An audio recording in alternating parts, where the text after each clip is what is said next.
सुबह 10 बजे से लेकर के हम शाम 4 बजे तक यहाँ बैठे रहे, लेकिन कोई अधिकारी यहाँ पर नहीं आया। मतलब है कि तहसीलदार महोदय यहाँ पर नहीं आए। उसके बाद तहसीलदार महोदय को खोजते बैठक होगी और वहाँ पर सुनवाई होगी, लेकिन न्यायालय में जो है शाम 5 बजे तक हम बैठे रहे और किसी प्रकार की कोई सुनवाई और न्यायालय नहीं चला। उसके बाद गेस्ट हाउस 6:30 बज रहे हैं और इस समय उन्होंने जो है उस पर फर्दकामी आदेश लेकर के आदेशार्थ सुरक्षित किया है। मैंने हमारी बातों को जो है उन्होंने इग्नोर किया है। एडवोकेट साहब, क्या कार्रवाई आज हुई है, क्या बात हुई है और क्या आदेश पारित हुआ है?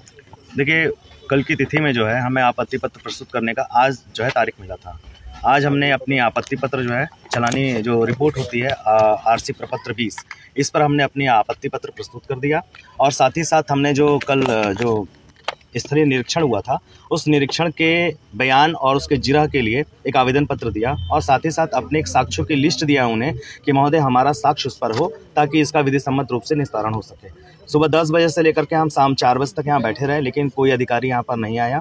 मतलब है कि तहसीलदार महोदय यहाँ पर नहीं आए। उसके बाद तहसीलदार महोदय को खोजते खोजते हम गेस्ट हाउस पर गए और वहाँ उनसे जो है पत्रावली विजय कुमार यादव जी थे और मंत्री जो है रामभुआल यादव जी ये आए, तब जाके हमारा आपत्ति पत्र वगैरह जो है इंडोर्स हुआ।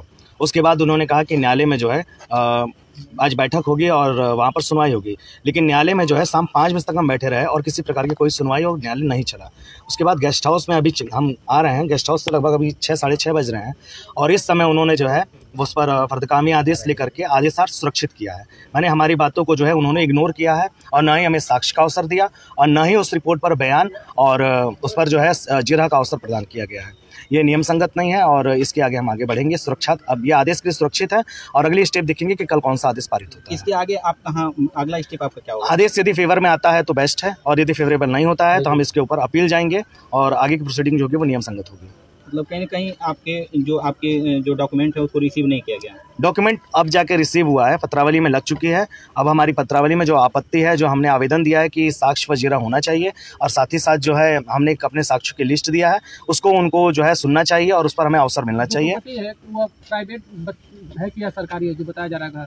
देखिए, उनकी रिपोर्ट बताती है प्राइवेट है, लेकिन जब स्थलीय निरीक्षण जो हुआ है अगर वो नियम संगत नहीं है तो वहाँ पर दुविधा होती है। फसल कटने के बाद ही अगर स्थलीय निरीक्षण होता तो ये जो दिखा रहे हैं फेसबुक में अपना, उससे बिल्कुल विपरीत होता। हमने फेसबुक पर आपत्ति के लिए अवसर मांगा है, अब वो आदेशार्थ सुरक्षित किए, उसमें देखते हैं वो देते हैं या नहीं देते हैं। कोई किताब आपके द्वारा ले जाके उनको कुछ बताया गया है? हाँ, मेरे द्वारा जो है 3-4 कानून उनको दिया गया है, जो है आरडी जो होती है हमारे यहाँ रेवेन्यू डाइजेस्ट, उसमें से कई सारे रूलिंग्स दिए हैं कि जो आप स्थलीय निरीक्षण करते हैं वो कम से कम 2 सिवानी पत्थरों के जरिए होना चाहिए और यदि चलानी रिपोर्ट जो है भ्रामक स्थिति पैदा करती है तो वो रिपोर्ट खारिज होगी।